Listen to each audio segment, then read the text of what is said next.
Third property में आ जाओ। Third property क्या बोल रहा है कि if determinant of A is not equal to zero. यहाँ से हमें क्या पता चला कि आइडेम्पोटेंट मैट्रिक्स का डिटर्मिनेंट या तो जीरो होगा या तो वन होगा।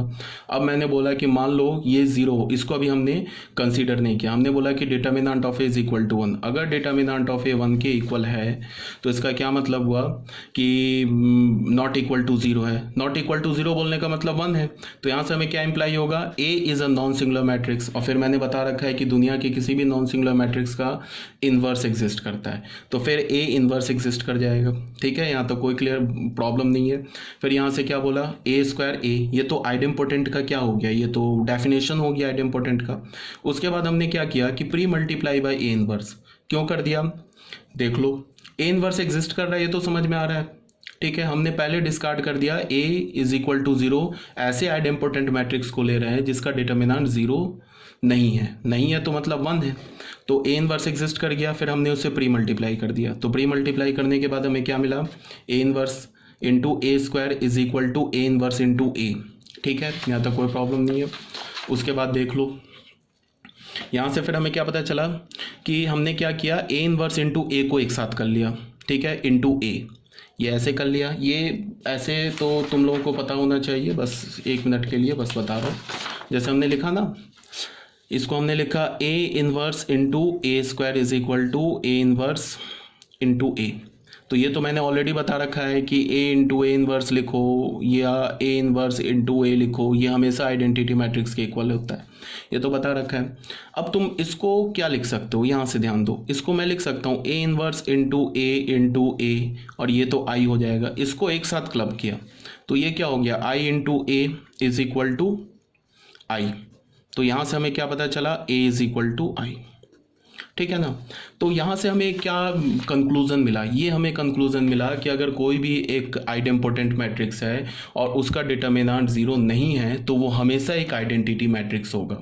इसको हम ऐसे भी बोल सकते हैं, non singular idempotent matrix has to be an identity matrix. ठीक है, अगर हमारे पास कोई मैट्रिक्स है वो आइडेम्पोटेंट है और वो सिंगुलर मैट्रिक्स है, तब उसके बारे में हम कुछ नहीं बोल सकते। बात आ रही है समझ में, तब वो आइडेंटिटी मैट्रिक्स नहीं होगा।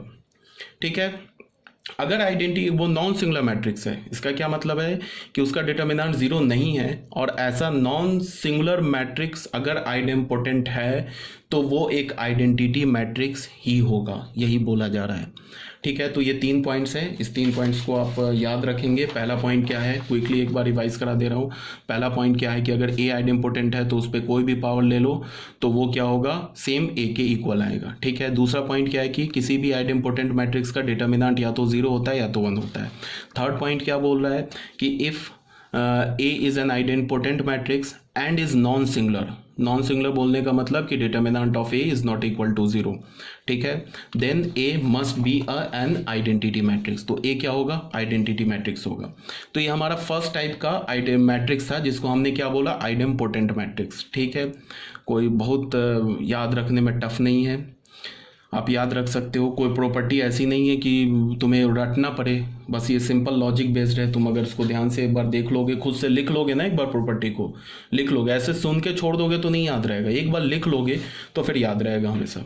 ठीक है, अब सेकंड मैट्रिक्स में आ जाते हैं। इसे हम क्या बोलते हैं, इनवॉलेटरी मैट्रिक्स। ठीक है, इनवॉलेटरी मैट्रिक्स किसे बोलते हैं वो देख लेते हैं। Square matrix A is equal to A I J of order N is called involutory if A square is equal to identity matrix. अगर हमारे पास कोई ए मैट्रिक्स है और वो इनवॉलेटरी मैट्रिक्स है तो उसका कंडीशन क्या है कि अगर तुम उसका स्क्वायर लोगे ना तो वो एक आइडेंटिटी मैट्रिक्स के इक्वल आ जाएगा।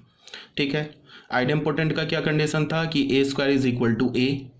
इनवॉलेटरी का क्या कंडीशन है कि A square is equal to identity matrix. Clear है, अब इसके कुछ प्रॉपर्टीज देख लो तुम। फर्स्ट प्रॉपर्टी क्या बोल रहा है कि if A square is equal to I n, ये तो कंडीशन है इस मैट्रिक्स का, इनवॉलेटरी मैट्रिक्स का। अगर दोनों साइड हमने डिटर्मिनेंट ले लिया तो determinant of A square is equal to determinant of I n, तो ये आई एन किसी भी आइडेंटिटी मैट्रिक्स का डिटर्मिनेंट किसके इक्वल होता है, वन के इक्वल होता है। फिर इसको हमने क्या ले लिया, डिटर्मिनेंट ऑफ ए स्क्वायर को लिख लिया, डिटर्मिनेंट ए का square is equal to one. तो यहाँ से हमें क्या मिला, determinant of A is equal to one और -1, यहाँ से आएगा नहीं, +-1 हो जाएगा।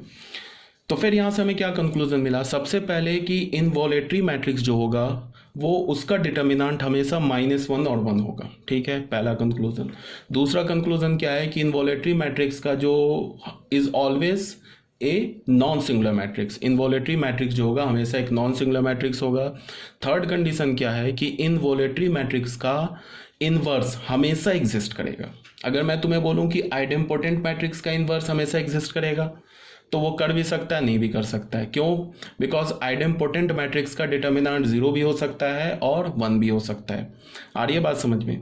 बट इनवॉलेटरी मैट्रिक्स का इनवर्स हमेशा एग्जिस्ट करेगा because every involutory matrix is a non singular matrix. ठीक है, बात आ गई समझ में। अब प्रॉपर्टी 1 देख लो, ये इनवॉलेटरी मैट्रिक्स का अब सेकेंड प्रॉपर्टी देख लो। सॉरी, यहाँ पे क्या बोला जा रहा है कि if A is an involutory matrix, अगर ए इनवॉलेटरी मैट्रिक्स है such that determinant of A is equal to 0। Such that लिखने की जरूरत नहीं थी। If A is an involutory matrix तो ये इंप्लाई करेगा determinant of A is not equal to 0। अभी बताया कि या तो 1 होगा या तो -1 होगा। तो यहाँ से हमें क्या पता चला, A is a non singular matrix. A हमारा क्या है? नॉन सिंगुलर मैट्रिक्स है, तो फिर ए इनवर्स एग्जिस्ट करेगा। ठीक है, तो ये हमने डेफिनेशन लिख दिया इनवॉलेटरी मैट्रिक्स का। उसके बाद हमने क्या किया, pre multiply by A inverse on both the sides. Pre multiply कर दिया तो ये हो गया ए इनवर्स ए स्क्वायर, ये हो गया ए इनवर्स आई एन। तो किसी भी मैट्रिक्स को अगर तुम एक आइडेंटिटी मैट्रिक्स से मल्टीप्लाई करोगे वो तो सेम मैट्रिक्स आ जाएगा। अब इससे हमने क्या किया, ए स्क्वायर को लिखा ए इंटू ए, एक ए को इसके साथ क्लब कर दिए, तो ये क्या हो गया, आई। ठीक है, तो यहाँ से हमें क्या मिला, A inverse into A is equal to A inverse, तो ये आई बन गया। I n into A is equal to A inverse, A is equal to A inverse. तो यहाँ से हमें क्या पता चला कि अगर कोई भी मैट्रिक्स इनवॉलेटरी मैट्रिक्स है तो वो मैट्रिक्स खुद अपना इनवर्स होगा। ठीक है ना, अगर मैंने बोला कि A is an involutory matrix then A is equal to A inverse. ठीक है, तो ये भी बात आ गई। जैसे कि सपोज डैट कि तुम्हें ना ये इसको तुम कैसे इस प्रॉपर्टी को यूज़ कर सकते हो। सपोज डैट कि तुमने कोई मैट्रिक्स लिया ए मैट्रिक्स, और क्वेश्चन में अगर तुमसे पूछा जा रहा है find the inverse of that matrix, उस एक मैट्रिक्स का इनवर्स निकालो, तो तुमने क्या किया, अगर सपोज दैट तुमने उसका स्क्वायर ले लिया और दिख गया तुम्हें क्या, ये तो स्क्वायर लेने पर क्या मिल गया, आइडेंटिटी मैट्रिक्स मिल गया, तो फिर वहीं रुक गए और तुरंत हमने बोला कि जो ए मैट्रिक्स है वो एक इनवॉलेटरी मैट्रिक्स है। इसका ये मतलब है कि ए का इनवर्स खुद ए ही होगा, तो फिर हमें इनवर्स निकालने की जरूरत नहीं है। तो हम डायरेक्ट को क्या बोलेंगे, inverse of A is a. तो ऐसे हम यूज़ कर सकते हैं इस प्रॉपर्टी को। ये बात आ रही है समझ में?